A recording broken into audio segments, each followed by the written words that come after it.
Salute and welcome to the Stories and Cocktails podcast, where you will enjoy an entertaining short story from acclaimed humor columnist Rob Kreider. Story time is the family portion of the show. Then we move on from the stories to the cocktails. This is where the alcohol and the not safe for work portion of the show takes over, as Rob and his wife /editor /muse Sara Kreider partake in some adult beverages and provide you with a behind the scenes recap of what really inspired the original story. Put your feet up, relax, and enjoy yourself a round of stories and cocktails. Cheers. This article's called This Old Truck by Rob Kreider. Hey, that's me. For trips to the lake, runs to pick and pull for race car parts, or back and forth from Orchard Supply Hardware to deliver landscaping bricks, I drive a Dodge Ram 1500 two-wheel drive pickup truck. There's nothing fancy about it. I don't have it jacked up on big tires. It doesn't have cool wheels or desert racing lights. The truck is essentially bone stock, which means it hasn't been modified. Well, it hasn't been modified by me, but the sun has modified it quite a bit, especially the paint, which at one time was red, but is now an oxidized orange and in some places just bare metal. I'm not going to lie, the truck has certainly seen better days. My neighbor, who probably doesn't appreciate it in my driveway next to his house, he said the truck looks like it lost a demolition derby. Honestly, I don't really care what it looks like. The truck exists for only 3 reasons. 1, to haul crap. 2, to tow crap. And 3, to embarrass my kids. Part of my job as a parent to 2 teenagers is to embarrass them. It's actually in the Parenting Handbook, Chapter 20, Section 2, 3rd paragraph. In any given opportunity, it is the sole responsibility of a parent or guardian to embarrass the living hell out of his or her teenage child, especially at school and in front of their friends. Apparently, based on the handbook, I'm a very good parent, because every time I drop my kids off in my beat-up old pickup truck, I'm embarrassing them at school and in front of their friends. I will admit there are a few things about the truck that could be fixed. The heater doesn't work, so wintertime can get a bit chilly. I priced out how much it would cost to fix the heater core, $1,500, and decided to fix the issue by purchasing a thicker jacket for just $60. Without a heater, I also don't have a defroster. I have replaced the defroster feature with that old t-shirt that I keep on the dashboard. It is the right front passenger's job to keep the windshield clean. Come on, keep wiping, I can't see a thing. The plastic dashboard of the truck has begun to deteriorate from sun damage and cave in on itself. When I run the air conditioning, broken pieces of the dashboard regurgitate through the air vents and pelt the passengers. That's always a fun conversation. Ouch, what was that? That was the dashboard. Why is it attacking me? The truck heard what you said about it when you got in. Don't insult the truck. The windshield is cracked in about 6 different places. This crack began as a very small, innocent windshield chip from a rock. Then the crack got much worse when one day my wife, whom I love, put her feet against the windshield and decided to stretch her legs. This caused the crack to enlarge itself from a little chip into an all-encompassing, across the entire span of the windshield, thank you very much, honey, super crack. Now the windshield is like a pair of bifocals. I need to decide if I'm going to drive looking above the crack or lean down and look below the crack. The truck's engine sounds like it's trying to destroy itself each time it starts up. The fact that it keeps running is really the 8th wonder of the world. Every time I start the truck, I think, today could be its last day. Miraculously, it keeps on trucking, regardless of the fact that I haven't changed the oil since, we took that trip to Oregon, and I remember thinking I should change it before we left, but of course I didn't. I think that was in the winter. Yes, it was the winter because we froze without the heater, winter of 2010. It's true. I haven't really taken very good care of maintaining the truck. Regardless, the truck still takes care of me. Because the junky old truck just keeps on running, I don't see any reason to replace it.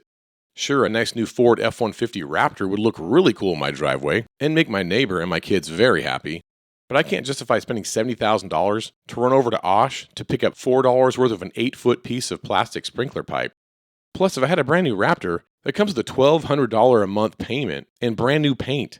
Last thing I'd want to do is put stuff in the bed of that truck and possibly scratch my new baby. The old truck in my driveway is paid for, so I don't blink an eye if we drop a half-ton of rocks in the back of it. That's the truck's job, to be used as a tool for hauling. Yes, the motor is tired, so it certainly doesn't haul ass. My daughter says all it really knows how to do is haul ugly. My kids plead with me not to take them to school in the truck. They try to get me to drop them off a block away from campus so they can walk in. I love them, so I do what they ask. Then I sneakily follow them. Wait for them to be right in front of the campus at school, right near their friends. Then I honk the horn. I yell, "Goodbye, have a great day at school today," waving from the cab of the junky truck. That's right, Parent of the Year. By the way, the plan is, when my daughter turns 16 in a couple years, to give her the truck to drive. Okay, folks, it's time to pop that top and let's get to those cocktails. Hey, Stories and Cocktails podcast, drunken portion of the show, home show. Home show. Well, we don't have a home. Well, that's true. We're apartment dwellers. If there was an apartment show, we would probably go to that. So I am drinking tonight a very cool drink I've never had before. I found it in a cooler of a gas station. It's called a Captain Morgan Sliced Up Tropical Hurricane, 8% alcohol by volume. Now, what are you drinking, Mrs. Kreider? It's an unpopular choice. What is it? I'm drinking water. What? I'm drinking Okay, well, water. you're blowing up our show. H2O. Well, the information is this. Sarah went to her first ever therapy session. Now, Yeah. I've been to therapy many times. That's why I'm drinking water. Our kids have been to therapy, and you went to your first ever therapy session. Yeah. How did it go, Mrs. Kreider? Now, you're drinking water like a punk ass. I don't think it went well. Well, no. I went to therapy and then I went drinking and I drank a lot. But what I worked on with my therapist is harm reduction. Harm reduction. Yes. So she said, you don't have to quit drinking. It's just maybe you should drink some water in between drinks. Interesting part is that my cardiologist is saying you should drink less. Yeah. Your therapist is saying you should drink less. And you and I are both full on Fugazi. No. Finger in the air. I'm not. Fuck you. No, I'm drinking water. I'm doing the harm reduction. You drank fucking 10 drinks between the first time you left your therapist and our house, which is an apartment. So this was the very, very, very first time I went to therapy. Now, you only went to therapy because, let's be very transparent to our listeners. Your husband been to therapy, daughter been to therapy, son's been to therapy. Yeah. You are a big subscriber of therapy. Yeah. All of your children, all of your spouse have said, hey, you're quick to subscribe therapy. You are only the one of four who's never been. Yeah. So you only went, really, to delete that argument. You're like, fuck you, I'm going to go to therapy. Now, wait, can I pause for a minute? Sure. Subscribe. I did not subscribe to therapy. What I did is I prescribed therapy. I prescribed it to you. I prescribed it to Addie. I prescribed it to Gus. I said, every one of you motherfuckers should go to therapy because you guys are fucked up.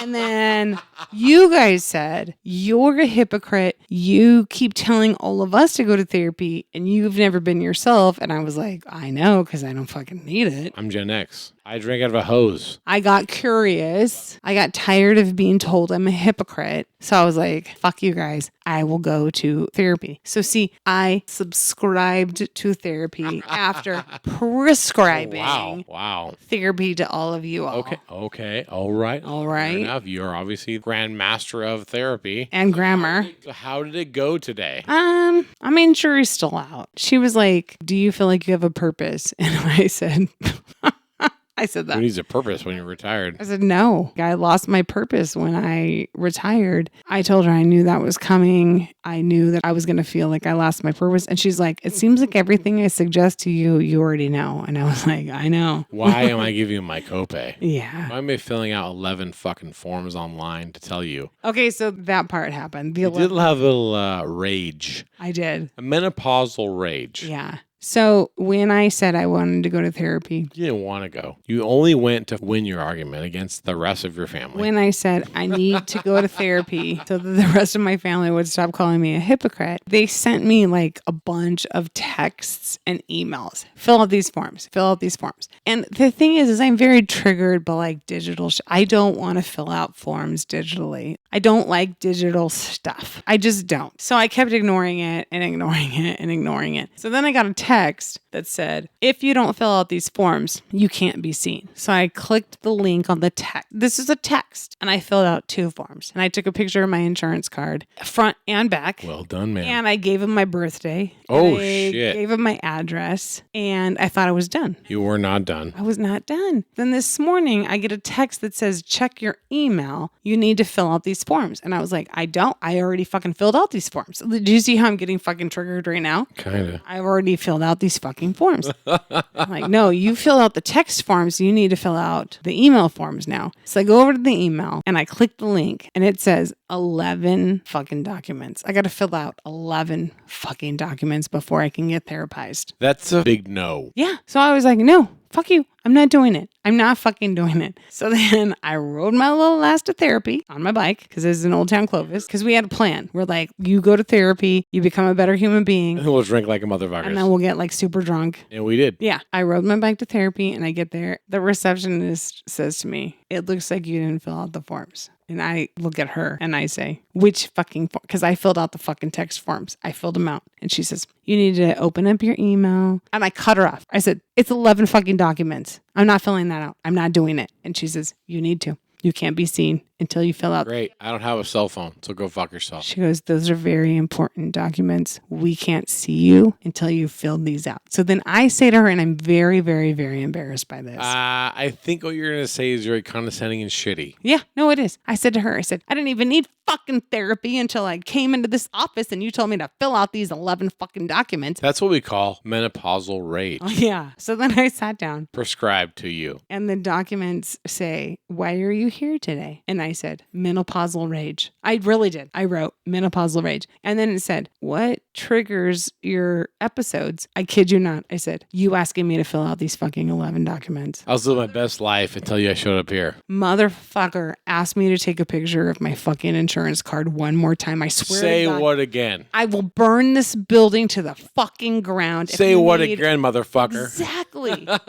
You need another picture of my fucking insurance card. There was a part in the 11 documents. I'm going to say I was about 5.5 documents in. And there was a part where I could say that I didn't have insurance and I could like opt out. I almost said I don't have insurance. I'll pay cash for this just because I didn't want to take a picture of my insurance card again. You want to take a picture for a check for $500 instead? But that was like the 5th fucking time they wanted me to take a picture of my insurance card. I honestly didn't need therapy until they started asking me why I needed therapy. Damn. Well, I feel like all this therapy shit is unwarranted. You didn't deserve that. Right, because I don't need therapy. Which means that we're in the true crime episode of Stories and Cocktails.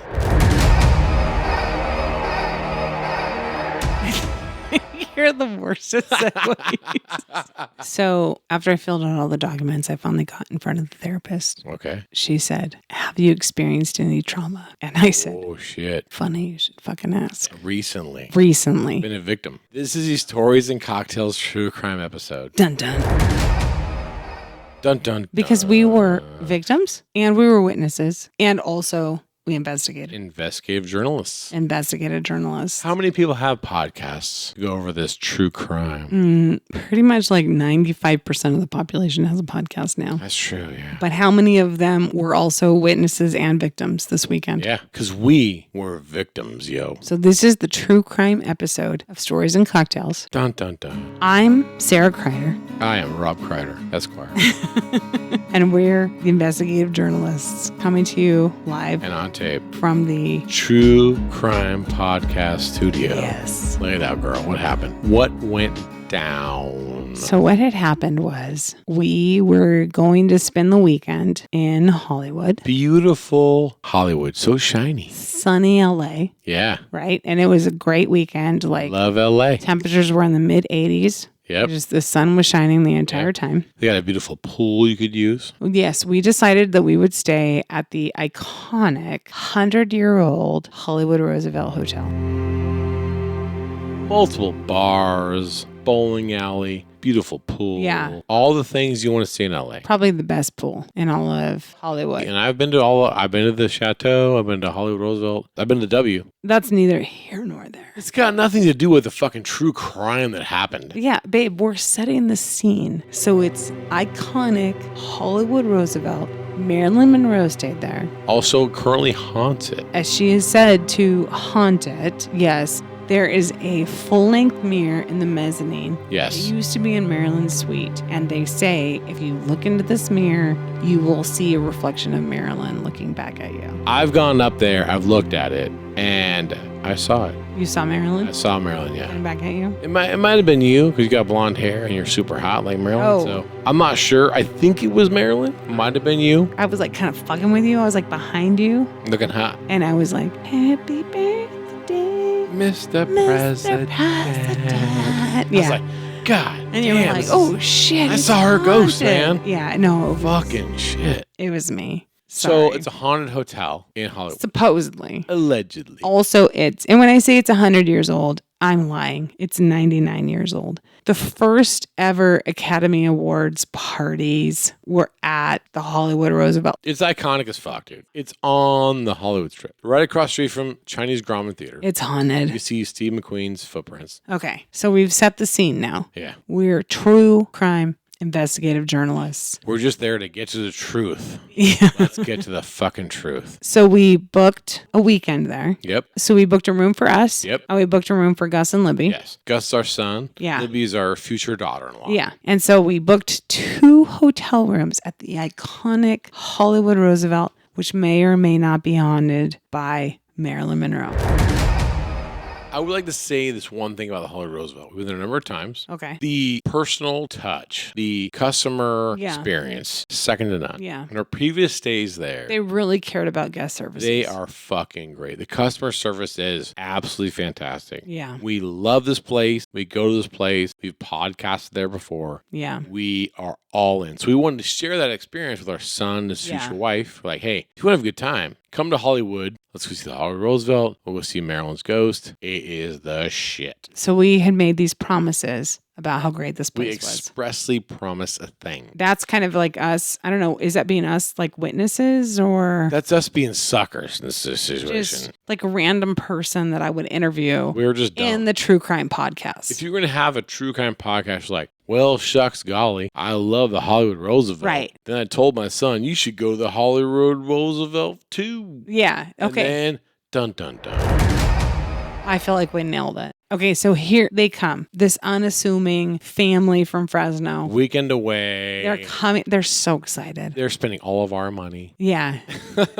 All of their money, but in this case, it's us. So It's all actually of our our money. money. Like, it's super confusing when you're all of the parts of the True Crime Podcast. So we're heading down south. We're in the car. It's Friday morning. We're at Bakersfield, which if anyone knows what Bakersfield's about, it sucks. Yeah.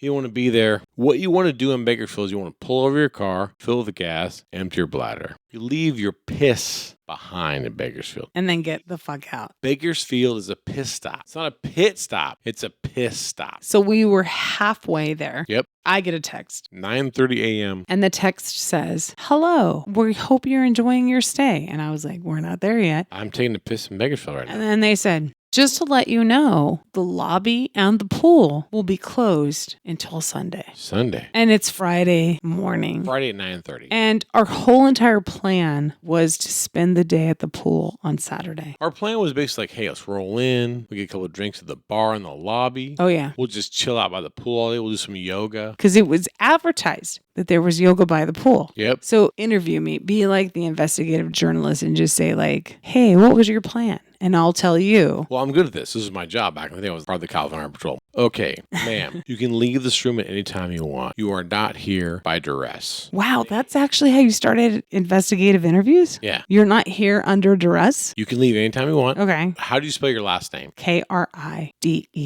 Critter? Kreider. Are you married to the famous race car driver Kreider? I feel like I'm under duress. These are a lot of questions. Can I leave this room? You can. Okay, bye. No. That's what I thought. You admit right now you're a Kreider. You're putting me under duress. You are Sara fucking Kreider. Yes. Okay, so ma'am, Yes. you did plan a trip to the Hollywood Roosevelt Hotel Yes. in Hollywood, California. Yes. On this particular weekend. Yes. You like it so much, you actually added a separate room for your son and his future bride, Yes. Libby. Yes. Who we love very much. Yes. Now, you booked this because you wanted certain amenities. Yes. Now, the amenities to be described were a lobby bar. Yeah. They have hummus. Yes. I had eaten the hummus before and it was very good. Also, there's a club with a bowling alley called the Spare Room, which Yes. has been on the show Entourage. Yes. You want to be there too? Yeah. There's also a pool called the Tropicana Pool, Yeah. which sells you all kinds of drinks like the Singapore Sling and all kinds of great things. Yeah. So our plan was to spend the entire day at the pool on Saturday. Now, there's a DJ at that pool. Yes. And now if you go in the pool all day long and you drink and you get drunk, they grab your belongings and you call your phone. It says, this phone is the DJ booth. Yes. I lost you. You and me. You, not you, the investigative journalist, but just you, my husband. Yes. And a previous visit, I lost you and I called you, and then the DJ answered your phone and said, this phone is at the DJ booth. And I was like, motherfucker, where's my husband? So then I had to go back out to the pool, and I found you were in the pool. I was in the pool hanging out with people who make Apple TV shows. The people who make Severance, I was drinking with them. That's the thing about the Hollywood Roosevelt is you really do rub elbows with the Hollywood Elite. So we know that when we go to the Hollywood Roosevelt, we know there's going to be celebrities there. We know there's going to be people who make Apple TV shows there. We know that certain activities are going to be interrupted. Yeah. Maybe your phone gets picked up because you left it too long on a chair and you were in the pool. But they did take it to the DJ booth. Yes. What I didn't expect was for them to text me and say that the lobby bar and the pool would be closed for the entire weekend. This caught me off guard. Massively. So you're telling me this at 9:30. Obviously, there's been a tragedy at the pool.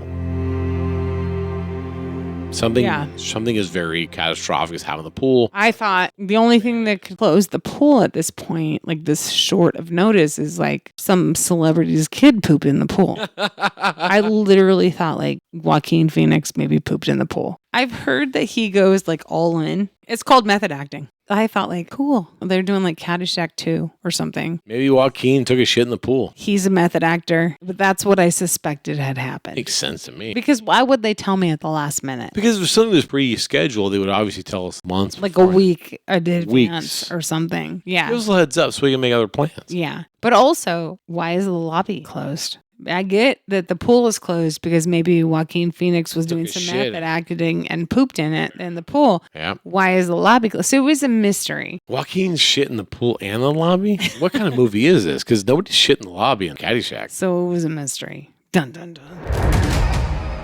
Okay, Scooby-Doo on this. So we just kept on driving. Here's the thing. So we put our trust in the Hollywood Roosevelt. You fucked up, kid. And You fucking trust we them. said all of our stays have been so fucking spectacular. Love this place. This one will be equally spectacular. And then we got there and we were checking in and we said, we're not sure why the pool is closed. Did Joaquin Phoenix take a shit in it? And they were like, no, but the pool is closed. No Caddyshack 2? The lobby bar is closed. Pool bar is closed. Everything is closed. And there's no cool reason why it's closed. It's a sucky reason. There's no reason. Because all I want to do on Saturday is just sit by the pool, Yeah. drink a Singapore Sling, That was our plan. chill as fuck, maybe eat some nachos, maybe a little guacamole. Yep. Hang out with my son and Libby. Yep. Live our best life in the sunshine of Hollywood.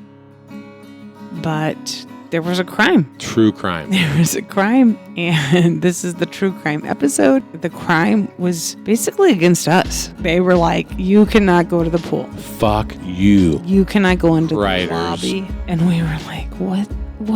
This is We're criminal. longtime customers, dude.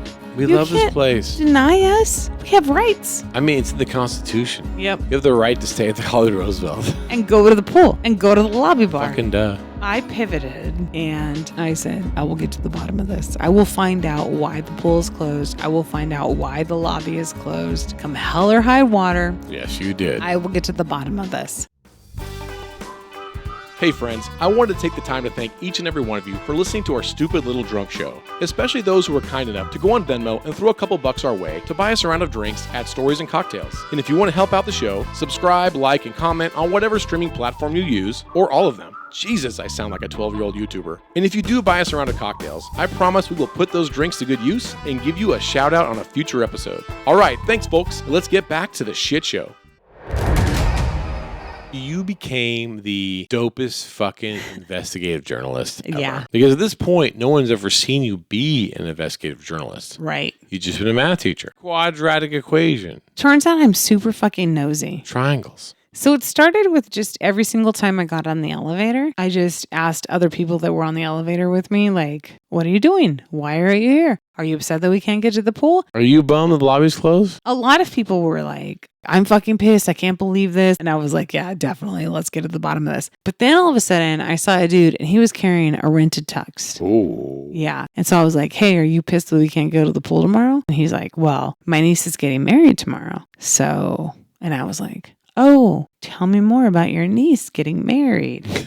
And this is how I started to unfold. The mystery that is, pull the mask off, Scooby-Doo style. Yes. So every single time I got in the elevator, I just kept interrogating everyone that was in the elevator with me. And the thing is, did I mention the Hollywood Roosevelt is a 99-year-old hotel? So the elevators move very, very, very slow. Yeah. So you have a lot of time in the elevator. And that first night, a lot of men were carrying tuxes. So that was a clue. When we checked in, I saw a little clue earlier than you did. Oh, you did? Yeah, I did. I didn't tell you. We checked in, there was a rack with just tuxes laid out, like probably 18 tuxes. I was like, that's weird. Is Hollywood High doing a fucking prom here in the middle of July? Probably not. I'll just ignore that little factoid. You know what I mean? It's all going to be good. I'm still going to hang out at the pool and drink at the fucking lobby bar. It's be fine. It's be fine. It's be fine. Because you have said to me for many years, I'm what you call a toxic optimist. Yeah. It's all going to work out. No, but it wasn't. Like In this everything particular was case, closed. yeah. The bar was closed. We were fucked. Nothing was working out. We were fucked. So I'm on the elevator with a bunch of dudes carrying their tuxes. And then a woman comes on and she puts like a special code in the elevator. So the elevator has like floors, like 3 through 12, right? Yeah. Then there's penthouse. I watched her. What she did is she hit penthouse, and you have to have like a special code. Like if I just hit penthouse, it's not going to go to penthouse. So she hit penthouse, and then she hit garage, lobby, mezzanine, like in order, and then penthouse lit up. So then I looked at her and I said, oh shit, I saw that. Now I know. She said to you, forget you saw that. Yeah, she did. She goes, forget you saw that. And I said, well, I mean, I might. I mean, when you tell someone, forget you saw that, like, actually commit that to memory. Brad Pitt, stand up in the penthouse, PH, garage, lobby, mezzanine, and go see Brad Pitt and fuck him. So then I said to her, obviously you know some shit. Who's getting married? Like fucking J-Lo? Like who's up there? Brad Pitt? Tell me who's up in the penthouse, who's getting married. J-Lo was not that interesting because she's been married like 7 times. I'm like, she's married again? Who I was cares? still interested. So then she says to me, it's no one famous. It's just some rich Texan. Are you kidding me? I can't go to the fucking pool right now or get a beer at the bar in the lobby? I can't get a fucking espresso martini at the lobby bar because of the fucking rich because Texan a rich getting Texan married today is in getting Hollywood. Married? Fuck that. So then I start talking more and more to the dudes in the elevator with the fucking tuxes. And wouldn't you know it? They have a fucking Texan accent. Plot thickens.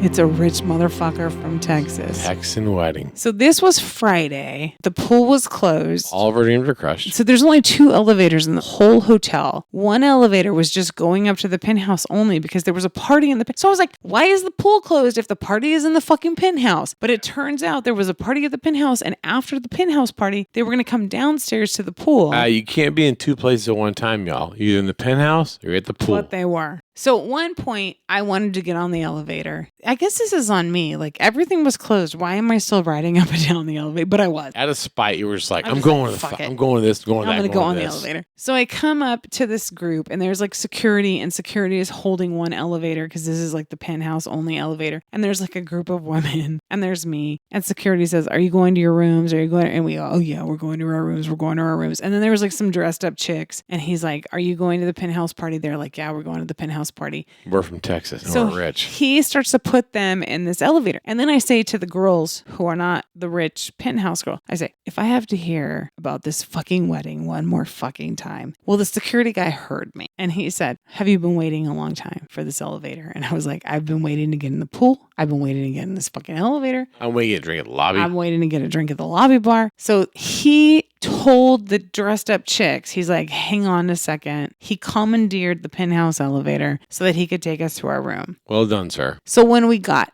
That's good customer him, service, yo. I decided to interrogate him. Oh, yeah. And I said, are you kidding me right now with this penthouse Bullshit. party? And I said, is it really some fucking Texan wedding? And he said, he's an oil baron.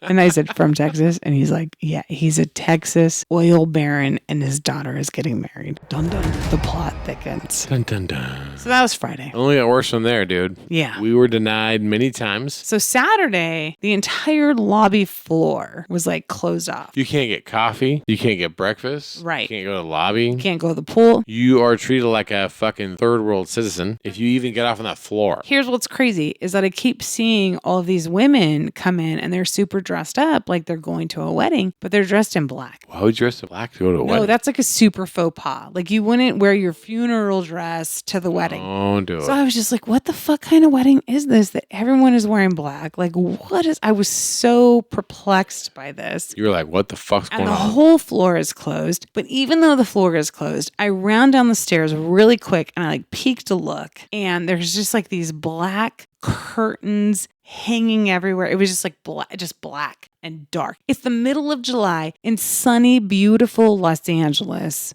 It's 83 degrees outside, and they've turned the whole lobby into like a crypt. So you're looking the inside. I'm looking the parking lot. So I'm seeing like production trucks and staff and like craft services, and they're bringing shit in. I'm like, are we making a fucking movie or some Texas shit getting married? Both. They actually made their wedding a Hollywood production at the Hollywood Roosevelt and kicked us out of the lobby and kicked us out of the pool for 3 fucking days. So there's black curtains everywhere. All the women are dressed in black. I'm just like, who the fuck is getting married? What is happening? It better be fucking Anne Bancroft. God damn it. Anne Bancroft? Yeah.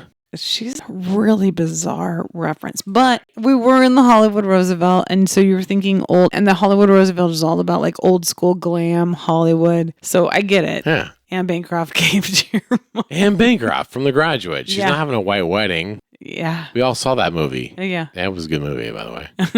It was a good movie. Such a classic. She's probably dead, dude. So you felt like it was like a dead person's wedding. But I felt like that too because of the black. I mean, it seemed like kind of a vampire wedding. So that was another like dude that I got in the elevator with, and I interviewed him because at this point I'm an investigative journalist. Yes, doing your best job. And I said to him, "Are you here for the wedding?" And he's like, "Fuck no." And I said, "Are you disappointed?" And he said, "Yes. It's my birthday. I booked this so I could spend my birthday at the pool." And then he said, "My whole fucking birthday is ruined for some fucking vampire wedding."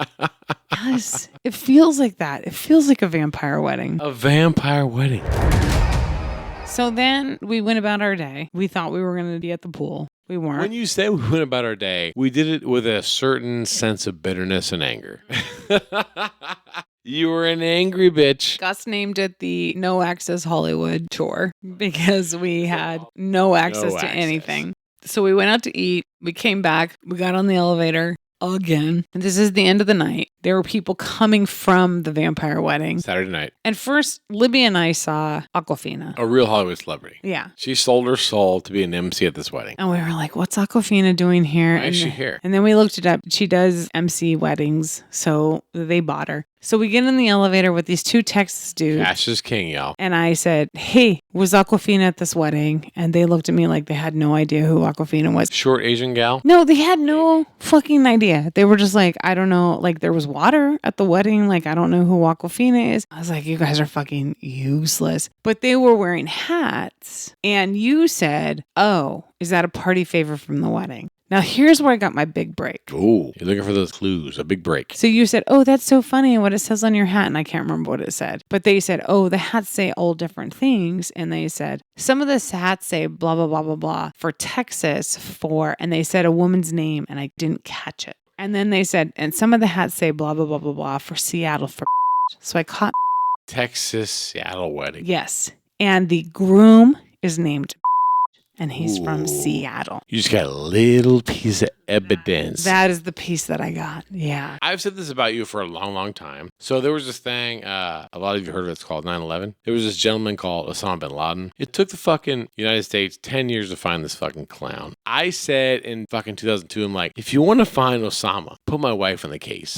Hire for the FBI, CIA, whatever. We'll find this motherfucker. Let's say Osama fucked Sarah's husband. She'll find that motherfucker. No one believed me. And then it took us 10 years to find this clown, and we finally killed him. Now, you have been involved in this investigative thing with the Texas-Seattle wedding for about, 6 hours. Yeah. I'm laying in bed, just trying to fucking go to sleep. What was pissed? And you were like, fucking wedding, Yeah. motherfucker. And I was like, okay, listen, I'm going to let you rage against my shit on this wedding. It's a bummer. We can't go to the lobby and go to the pool, whatever. And then you're like, no, I'm going to get to the bottom of this. I need to find out who these fuckers are. I need to know who's ruining my fucking weekend. So I went to bed. I put my sleep apnea mask on. I slept like a baby. You stayed up till the wee hours of the morning. Yeah. I don't know how late. And you actually found out an immense amount of information About them. from the information you got from The elevator. elevator rides from like the mezzanine to the 9th floor. Yeah. You found out the future husband's name. You found out the bride's name. Yeah. You found out the bride's dad's name. No, I found out the whole, the You bride's whole found out- family pedigree. How many head of cattle they own. Oh, yeah. You found out how many oil rigs they own. Yeah, a lot. You found out how many oil rigs they've transferred to the daughter's name. Yeah. She You has found a out bunch that of the oil daughter rigs in her name. went to Seattle to just sell vinyl records for fun because she's super rich. She went to college in Oregon, and that's where she met the groom, who's from Seattle. And then when they got out of college together, they went to Seattle. And yes, she literally has oil wells in her name in Texas that are just pumping fucking Millions of dollars. out. And she's living in Seattle. And according to her LinkedIn account, she works part-time at a used vinyl record store. I just want to say this for everyone listening. I love my wife very much. Married her for 28 3/4 years. I'm also super scared to be her ex-husband because the amount of information you found out about this fucking wedding within minutes Yeah. scared the living piss out of me. It all started with Reddit. I started Googling wedding. Vampire wedding, Hollywood Roosevelt. July. And I was getting nothing. And then finally I found this woman. I wish this woman was my sister. I really do. I just related to her. So I find this woman on Reddit, and she's posted on Reddit. She's like, which dress should I wear to my brother's Hollywood wedding? She says, this wedding is going to be super over the top. My future sister-in-law, everything's over the top. It's going to be so huge. I don't know which dress to wear. In this wedding, these are not two wealthy families marrying each other. We found out there's one wealthy family and a middle-class family. So you hooked up with the middle-class side of this crazy equation. So there's the oil baron. Yes. And the cattle baron. It's both. Both. I traced that family back like 200 years. I know more about the bride's family and her ancestry than I do about my own. Well, you're an Irish girl, so you're a drunk. Yeah, no, mine doesn't go back very far. It's just Yeah. that's a drunk, that's a drunk, that's right. Hers go back cattle rancher, cattle, land. And then all of a sudden, Cattle, oil. Exactly. And I'm rich. in the middle of their cattle ranch, they found oil. So I find this Reddit of this poor girl who's just like, what dress should I wear to my brother's over the top wedding? Because he's marrying into money. And from that, I was able to find her on Facebook. And then I was able to find her brother on Facebook. So I had her brother's last name. And then I was able to connect him to the bride. This will happen within minutes. Yeah. I told you we would have found Osama bin Laden in 2002 if you'd just been on the case. So then I saw our favorite bellhop. Rocco. God love Rocco. He's talking to another couple. I mean, this fucking crime happened to every single person that was in the hotel. Everyone who said this hotel was not part of the wedding party was fucking Yeah. a victim of this crime. The whole hotel was talking about it. So I hear him saying, this is crazy. You guys want to see this picture. So I backtrack and I go down the hallway and I'm like, I want to see the picture, Rocco. So then Rocco says, it's all just hearsay. It's all a rumor, but I heard it from someone who would know. He's like, what I'm hearing is that the flowers alone were $750,000. In my very ignorant, middle class, dumb shit, California Highway Patrol officer mind, I was like, this wedding was probably like $450,000 tops. Then Rocco tells you the flowers Alone. were $750,000. So then he had a picture and he said they turned the entire lobby into like this cathedral. It had to have been like Hollywood set designers because they took this entire lobby.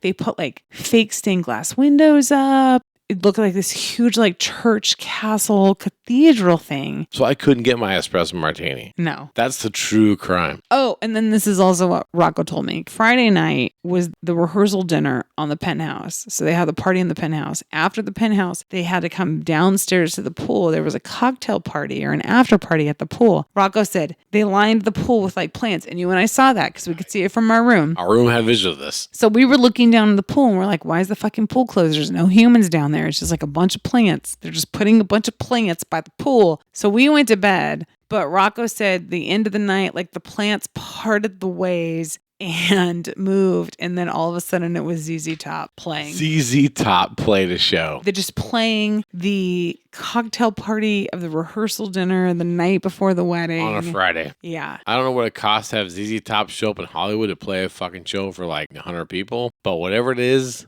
these people paid for it. I mean, this is what you call like stupid fucking money. So Sunday, the pool finally opened back up. And then I saw this sister at the pool with her 2 little boys. And I mean, I didn't talk to her because I didn't want to tell her, like, look, I stalked you. I found you on Reddit. But I really did want to ask her, what dress did you wear? Which one did you pick? So for the entire weekend, I thought that my recreation was going to be sitting out by the pool drinking. And it turned out my recreation was just riding up and down the elevator trying to find out as much information as I could about strangers getting fucking married. Yeah, you were like the Encyclopedia Brown of this wedding. Yeah. You're super sleuthing. So now that I know who they are, they don't know that I know who they are, but I know who they are. Yeah. I'm really tempted to just message them and say, like, look, you fucked my weekend. Here's my address. Please send us $1,000. No, I mean, I don't want $1,000. I just want a postcard 10 years from now. We're still married. Because if you get divorced in 2.5 years, you fucking owe us, kid. Oh, I found their registry too. These fuckers.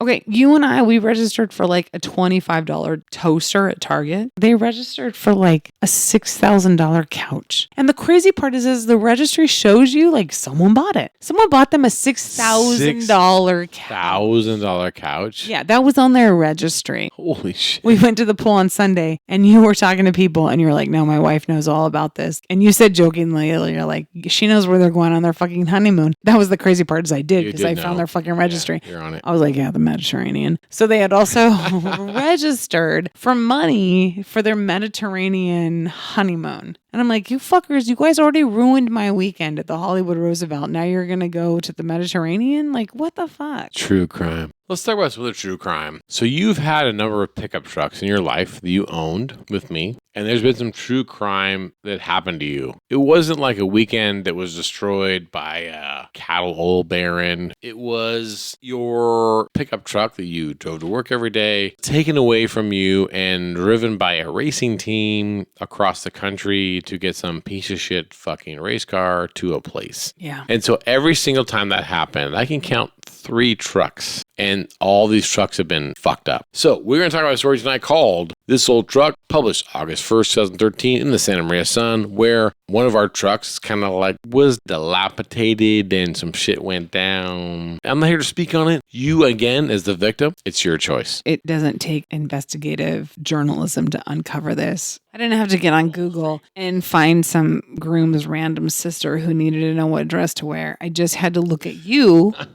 and say, why did you take my truck to Kansas or Nebraska or Las Vegas? I was trying to win the world championship. You already took our regular car and you turned it into a race car and you ruined it. And then you said, you know what? This isn't enough. Let me put this on a trailer and then let me attach the trailer to our truck. And drive over the Colorado Rockies. And also turn our truck into a piece of shit. Let me make sure that all of our cars have been compromised by motorsports. Let me ensure that my racing habit has destroyed all of our money. The car, the truck, the trailer, the tires. I want all of it to be a big problem for you. It's not a mystery. We didn't have to like rip a mask off someone and go like, oh my God, it's the Colonel all along. Like, you darn kids. It was always darn kids. You. Like, always the racing team. It was you. It was the racing team. Now you're bad at crime. We've talked about this many times. I'm good at uncovering crimes. You're not good me. at being a part of crime. No, I'm not a good criminal because I'm not a criminal. Yeah. So one time, one of our trucks that the racing team, I will be honest, totally fucking destroyed.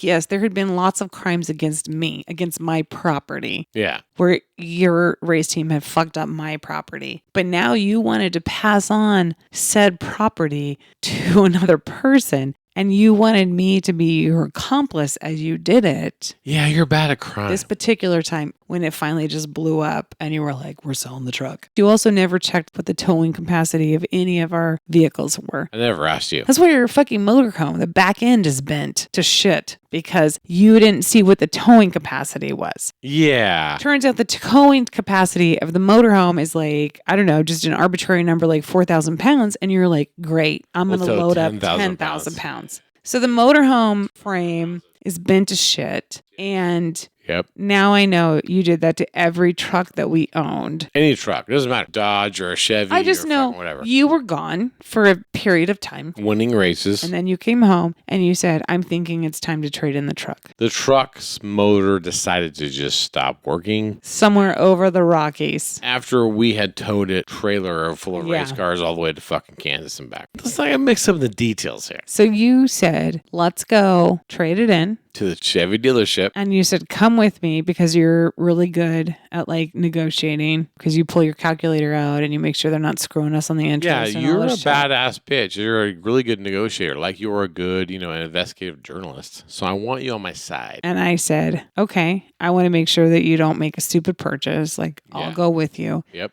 So then I got in the truck with you and you said, we're going to drive there with the windows rolled down so I can listen to the engine. And I was like, that seems sus. It's hot outside. We had to drive about probably 6.5 miles. And I wasn't sure the truck would make it. The truck was running very poorly. About 2 miles from the dealership, you pulled off to the side and you had some tool that I didn't understand what it was. And you did something with it.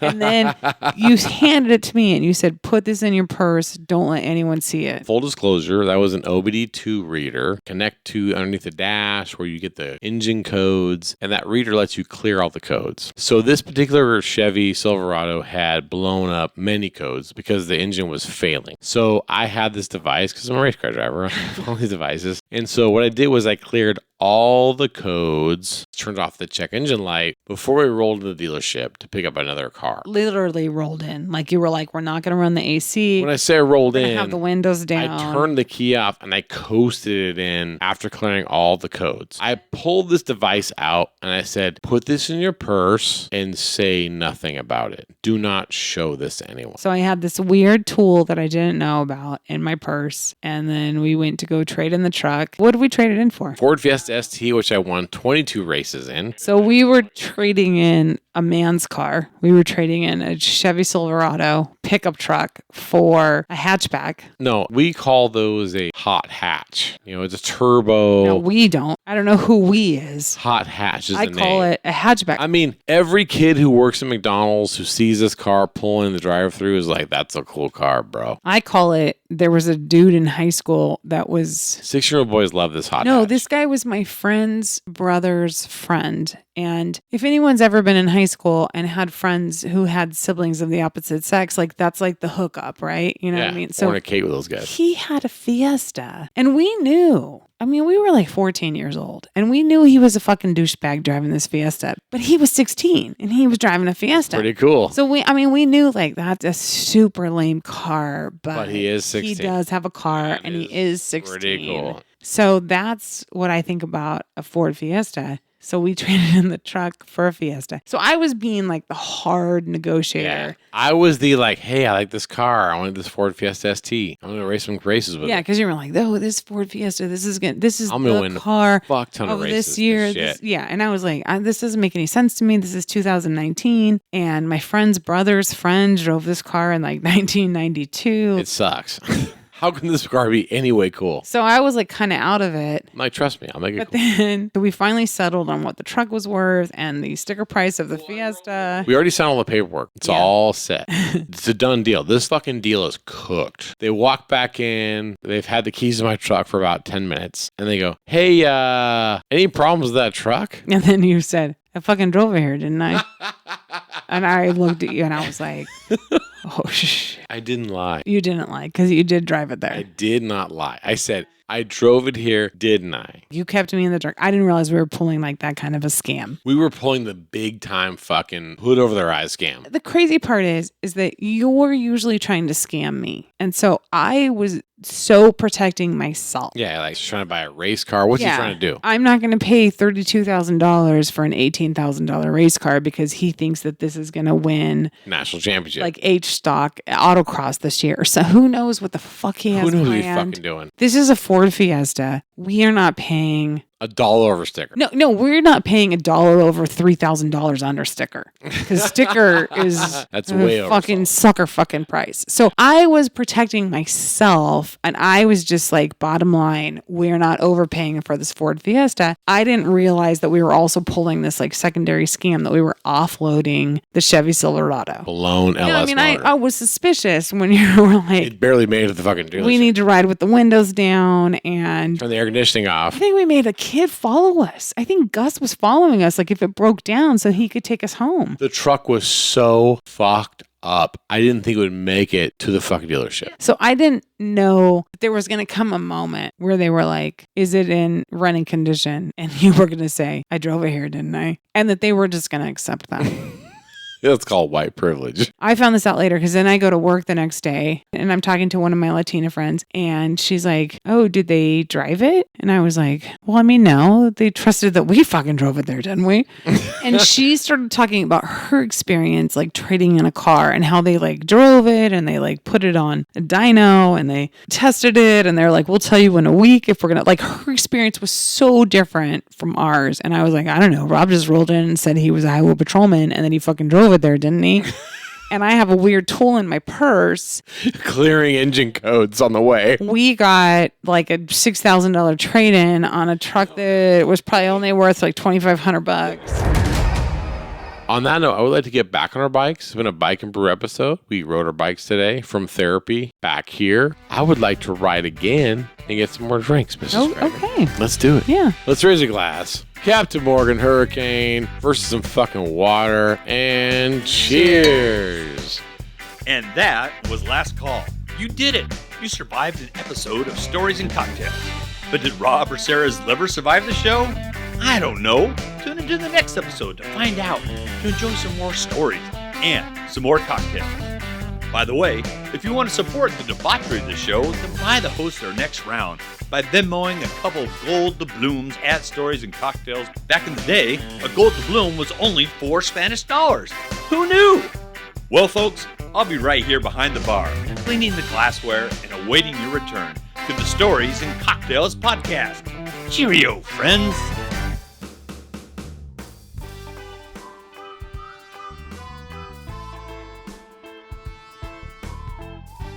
If you enjoy hearing Rob Kreider's different humor columns here on the Stories and Cocktails podcast, then I promise you will love his novel, Cadet Blues. Cadet Blues is Rob's hilarious tell-all about desperately trying to survive the shock and awe boot camp-style training at the California Highway Patrol Academy. People from all different walks of life have come to love this book because Cadet Blues is simply a crazy good read. Heartfelt, inspiring, and damn funny. It's available in paperback through Amazon, eBay, or cadetblues.com, where you can get free shipping and a personalized autographed book.